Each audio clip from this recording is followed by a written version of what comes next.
నమస్తే సకులు. ఈరోజు కథ పేరు సువర్ణ హస్తం.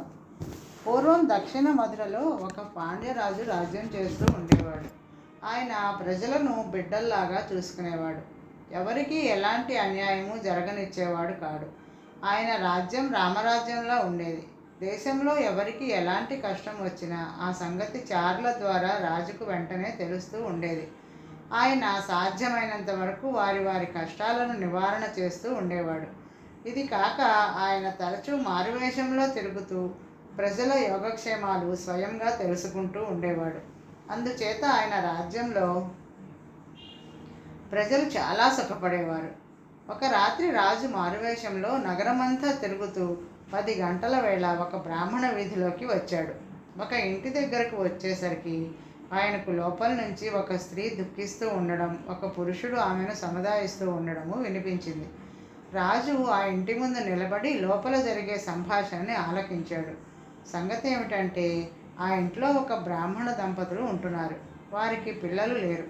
మర్నాడే భర్త ఏదో పని మీద కాశీకి ప్రయాణమై వెళ్తున్నాడు. ఆయన తిరిగి వచ్చేదాకా ఆ ఇంట్లో బిక్కుబిక్కుమంటూ ఒంటరిగా ఉండాలి అని భార్య చింతిస్తున్నది. 6 మాసాలు నిండి అమావాస్య రాగానే నేను తిరిగి వస్తాను కదా, ఈ 6 నెలలకి సరిపోయే సంబరాలన్నీ ఇంట్లో చేర్చి ఉంచాను. అందుచేత నువ్వు ఇంతగా విచారించవలసిన పని ఏమీ లేదు అంటున్నాడు భర్త. సంబరాలు ఎక్కువైపోతాయో తక్కువైపోతాయో అని నేను బెంగపడటం లేదు. ఆడదాన్ని, అందులోనూ ఒంటరిదాన్ని 6 మాసాల పాటు కొంపలో తోడు లేకుండా ఉండాలంటే ఎంత కష్టం చెప్పండి. ఏ రాత్రి ఏ దొంగాడు లోపల జొరబడతాడో అని ప్రాణాలు పిచపిచలాడతాయి కదా అంటున్నది భార్య. ఓసి పిచ్చిదాన, పెట్టని కోటలాగా మన రాజుగారుండి ప్రజలను కంటికి రెప్పలా కాపాడుతూ ఉంటే దొంగల భయమా? ఇంకా నయం, మన దేశంలో ఎక్కడన్నా దొంగలు పడటం ఎప్పుడైనా విన్నావా? ఇంత రాజ్యాన్ని కాపాడే మహారాజు నిన్ను దొంగల భయం నుంచి కాపాడలేకపోతాడనా నీ భయం? అటువంటి పిచ్చి భయాలు మాను అన్నాడు భర్త. ఈ సంభాషణ విని రాజు ముందుకు సాగిపోయాడు. మర్నాడు ఆ ఇంటి యజమాని కాశీకి బయలుదేరి వెళ్ళిపోయాడు. ఆ రాత్రి రాజు మారువేషంలో ఆ వీధికి వచ్చి ఆ ఇంటి ముందు తెల్లవార్లు కాపలా కాశాడు. అది మొదలు ఆయన రోజు రాత్రివేళ ఆ ఇంటికి కాపలా ఉంటూ వచ్చాడు. రోజులు, వారాలు, నెలలు గడిచిపోయాయి. 6 నెలలు నిండి అమావాస్య వచ్చింది. రాజు తన అలవాటు ప్రకారం ఆ ఇంటి ముందు కాపలా కాయడానికి మారువేషంలో వచ్చాడు. ఆయన వాకిలి సమీపించేసరికల్లా లోపల నుంచి ఎవరిదో ఒక మగవాడి గొంతు వినిపించింది.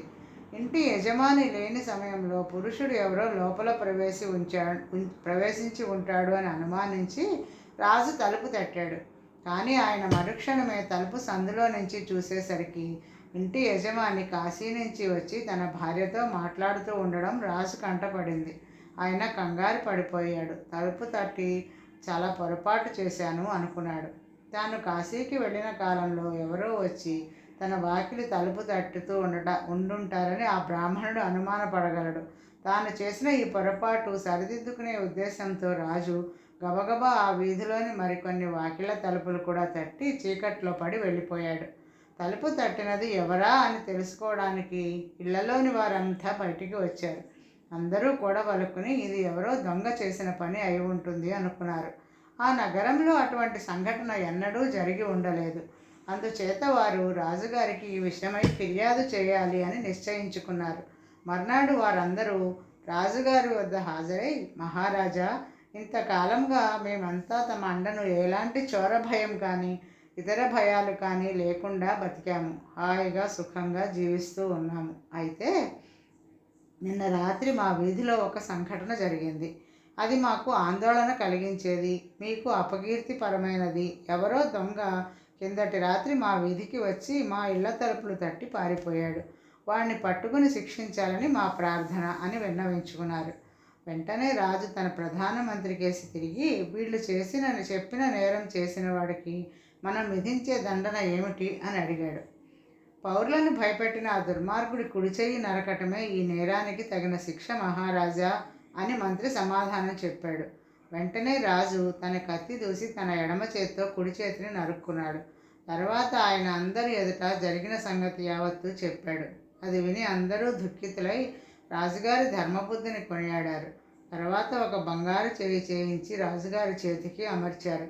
అందరూ కలిసి సుందరేశ్వర స్వామి ఆలయానికి వెళ్ళి ప్రార్థనలు చేయగా స్వామివారు అనుగ్రహించి రాజుగారి కుడి చెయ్యి మామూలు చెయ్యిలాగే ఉండేటట్లు కటాక్షించాడు.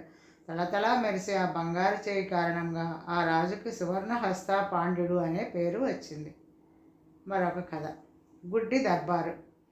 పూర్వం హైదరాబాద్ నగరం సమీపంలో షకురా అనే ఒక పేదవాడు ఉండేవాడు. వాడు నవాబుల ఆస్థానంలో ఏ కొద్దిపాటి ఉద్యోగమైనా సంపాదించి కనీసం నెలకు 2 రూపాయల జీతమైనా తీసుకుని దానితో పొట్టపోసుకుందామని రాజధానికి వచ్చాడు. ఆ కాలంలో 2 రూపాయల నెల జీతం కూడా బతుకు తెరువుగానే ఉండేది. అయితే షకురా ఎంత ప్రయత్నించినా ఏమీ లాభం లేకపోయింది. వాడు ఎన్ని అర్జీలు పెట్టుకున్నా సహాయపడే నాథుడు లేనందున అన్నీ బుట్టదాఖలయ్యాయి. చివరికి షకురా సాహసించి ఒక పని చేశాడు. ఒక కంసాలి సహాయంతో ఒక మొహర్ చేయించుకున్నాడు. అది పట్టుకుని ప్రధాన న్యాయస్థానం వెలుపల ఒక చోట కూర్చుని తన ముందు ఒక బల్ల పెట్టుకున్నాడు. లోపలికి అర్జీలు పట్టుకు వెళ్ళే వారందరినీ పిలిచి వాళ్ళ అర్జీలపైన ఒక మొహర్తో ముద్ర వేసి అర్జీకి 1 పైసా చొప్పున వసూలు చేయసాగాడు. ఇదంతా ప్రభుత్వం చేసిన ఏర్పాటే కాబోలు అనుకుని అర్జీదారులు తమ అర్జీలపై మొహరు ముద్ర వేయించుకుని ఆ తర్వాతనే తమ కాగితాలను అధికారులకు దాఖలు చేసుకోసాగారు. త్వరలోనే ఇది పరిపాటి అయిపోయింది. న్యాయస్థాన ఉద్యోగులు కూడా ఈ ముద్రకు అలవాటైపోయారు. కానీ ఆ ముద్ర ఎందుకు వేస్తున్నది, ఎవరు వేస్తున్నది, ఏ అధికారంతో వేస్తున్నది ఆలోచించిన వారెవ్వరూ లేరు. షకురా కొద్ది కాలంలోనే బోలెడంత డబ్బు సంపాదించుకున్నాడు. తన రహస్యం బయటపడిపోతుందేమో, ఇది నవాబు దాకా పోతే తన తల తీయిస్తాడు అని వాడికి భయం పట్టుకున్నది. అందుకు వాడికి ఒక ఉపాయం చేశాడు. తాను వేసిన ముద్రలకు 1 పైసా వసూలు చేయడానికి బదులు 2 వసూలు చేసి అందులో 1 తాను తీసుకుని 2వది నిల్వ వేసి ఉంచసాగాడు. ఇలా 10 సంవత్సరాలు గడిచాక ఒకనాడు ఏ కారణం చేతనో షకురా కచేరీకి వెళ్ళలేకపోయాడు. ఆనాడు వచ్చిన అర్జీలపైన మొహరా ముద్ర లేదు, వీటిపైన ముద్ర లేదు, ఇవి చెల్లవు అన్నారు గుమాస్తాలు. ఈ వ్యవహారం పెద్ద అధికారుల వరకు వెళ్ళింది. వాళ్ళు అసలు ఈ ముద్ర ఏమిటి, దీన్ని ఎవరు వేస్తున్నారు అని ఆరా తీశారు. పాత అర్జీలు తెప్పించి ఆ ముద్రను పరీక్షిస్తే అందులో ఇలా ఉంది: అంధే సర్కార్ పీతల్ దర్వాజా షకురా మొహర్. అది సర్కారు మొహరు కానే కాదు. ఈ సంగతి నవాబు దాకా వెళ్ళింది. షకురాని పట్టి తీసుకురమ్మని ఆయన ఆజ్ఞాపించాడు. భటులు షకురాని తెచ్చి నవాబు ఎదుట హాజరు పెట్టాడు. ఇలా ఎప్పటికైనా జరుగుతుందని వాడు అనుకుంటూనే ఉన్నాడు కనుక వాడు తాను పోగు చేసి ఉంచిన పైకం వెంట పెట్టుకుని నవాబు వద్దకు వెళ్ళాడు. నవాబు వాడిని, ఎవరు నీవు, ఈ మొహరు నీదేనా, ఎవరు నీకు ఈ అధికారం ఇచ్చారు అని అడగవలసిన ప్రశ్నలన్నీ అడిగాడు. షకురా దాచకుండా జరిగిందంతా చెప్పాడు. నవాబుకి విన్నవించాక తమ వంతు ఇప్పటికీ 30,000 వసూలైంది, ఇదిగో ఆ డబ్బు అని చెప్పాడు. వాడి చాకచక్యానికి నవాబు సంతోషించి వాడికి ఆ పనే ఒక ఉద్యోగంగా ఖాయం చేసి మొహరులో ఉన్న అందే సర్కార్ అన్న మాటలలో సర్కార్ అనేది మాత్రం ఉంచి అందే అనే మాట చెక్కించేశాడు. షకురా మొహరు చాలా కాలం అమల్లో ఉంది. మరొక కథ. నిజమైన విశ్వాసం. ఒకనాడు కొందరు గొల్ల స్త్రీలు ఒక ఊళ్ళో పాలు అమ్ముకుని తమ గ్రామానికి తిరిగిపోతూ ఉండగా ఒక ఇంటి వసారాలో ఒక శాస్త్రులు గారు పురాణం చదువుతూ ఉండడం వారికి వినిపించింది. గొల్ల స్త్రీలు ఆగి పురాణం వినను కూడా వినలేదు. పురాణ శాస్త్రులు చెబుతున్న ముక్క ఒక్కటి మాత్రమే వారి చెవిలో పడింది. ఓం అనే ఒక్క అక్షరం చాలు, దాని సహాయంతో మహాసముద్రాలను అవలీలగా దాటవచ్చు అని ఆయన చెబుతూ ఉన్నాడు. ఈ ఒక్క ముక్క గొల్ల స్త్రీల మనసులలో బాగా నాటుకుపోయింది. వారి అమాయక బుద్ధికి అది పరమ సత్యమనే తోచింది. వారు రోజు 4 గణాల డబ్బులు కేవు కింద ఖర్చు పెట్టి తమ గ్రామం నుంచి వచ్చేటప్పుడు, గ్రామానికి తిరిగి వెళ్ళేటప్పుడు నది దాటాలి. ఓం అనే మాటతో మహాసముద్రాలే దాటవచ్చునని అన్నీ తెలిసిన శాస్త్రులు గారు చెబుతూ ఉంటే వాళ్ళు నదిని పడవలో దాటవలసిన అవసరం ఏమున్నది, రోజుకి 4 గణాల డబ్బులు మిగుల్చుకోవచ్చునే. పురాణం శాస్త్రులు గారు చెప్పిన మాట యందు వారికి ఎంత గట్టి గురి కుదిరిందంటే నది దగ్గరికి వచ్చినాక వారు పడవ కోసం చూడక ఓం అనుకుని నది మీదుగా నడక సాగించారు. విశ్వాస ప్రభావం చేత వారు నీటి మీద నడవగలిగి అవతలి ఒడ్డుకి చేరుకున్నారు. అది మొదలు ఆ గొల్ల స్త్రీలు నది మీదుగా నడిచి వచ్చి పాలు అమ్ముకుని ఇంటికి తిరిగిపోసాగారు. ఒక నెల గడిచింది. గొల్ల స్త్రీలు తమలో తాము కూడబలుక్కున్నారు. ఆ శాస్త్రుల గారి ధర్మమా అంటూ మనం రోజుకి పావలా చొప్పున ఆదా చేసుకుంటూ వస్తున్నాం. ఆయన మనకు నది దాటే రహస్యం చెప్పకపోతే ఏమై ఉండును? అందుచేత ఆయనకు మనం కృతజ్ఞత చూపాలి. మనం ఒకనాడు ఆయనను మన ఇంటికి పిలిచి భోజనం పెడదాం. గొల్ల స్త్రీలు భోజనానికి ఆహ్వానించేసరికి బ్రాహ్మణుడు సరేనన్నాడు. ఆయనకు విందు చేసే రోజు కూడా నిర్ధారణ అయింది. ఆనాడు ఆయనను పిలుచుకుపోవడానికి ఆ స్త్రీలలో ఒక ఆమె వచ్చింది. ఇద్దరూ నది దాకా వచ్చారు. బ్రాహ్మణుడు నిలబడిపోయాడు. ఆగారేం శాస్త్రులు గారు, పోదాం రండి అన్నది ఆ స్త్రీ. పడవరాని అన్నాడు బ్రాహ్మణుడు. పడవ దేనికండి, నీళ్ల మీద నడిచిపోయేదానికి అంటూ స్త్రీ నది మీదుగా బయలుదేరింది. కానీ బ్రాహ్మణుడు ఆమెను వెంబడించలేదు. ఆ స్త్రీ తిరిగి వచ్చి, అయ్యా, మీ పుణ్యానే కదా మేము రోజు కేవుకిచ్చుకోకుండా నది దాటుతున్నాం అంటూ తాము నాడు బ్రాహ్మడు చెప్పగా విన్న మాటలు, వాటి వల్ల తాము పొందిన మేలు చెప్పింది.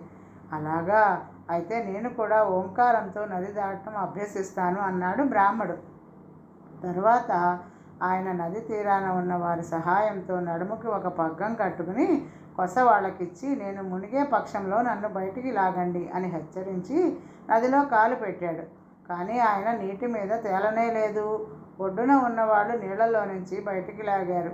ఓంకారం తనను నది దాటించగలదన్న నమ్మకం బ్రాహ్మణుడికి ఉన్నట్లయితే నడుముకు తాడు కట్టి ఒడ్డున ఉన్న వాళ్ళను సహాయం అడిగి ఉండడు. అందుకే ఆయన నీటి మీద దాటలేకపోయాడు. ఎందుకు? నమ్మకం లేక. ఈరోజుకి కథ సమాప్తం సకలు. మరొక కథతో రేపు కలుద్దాం. నమస్తే.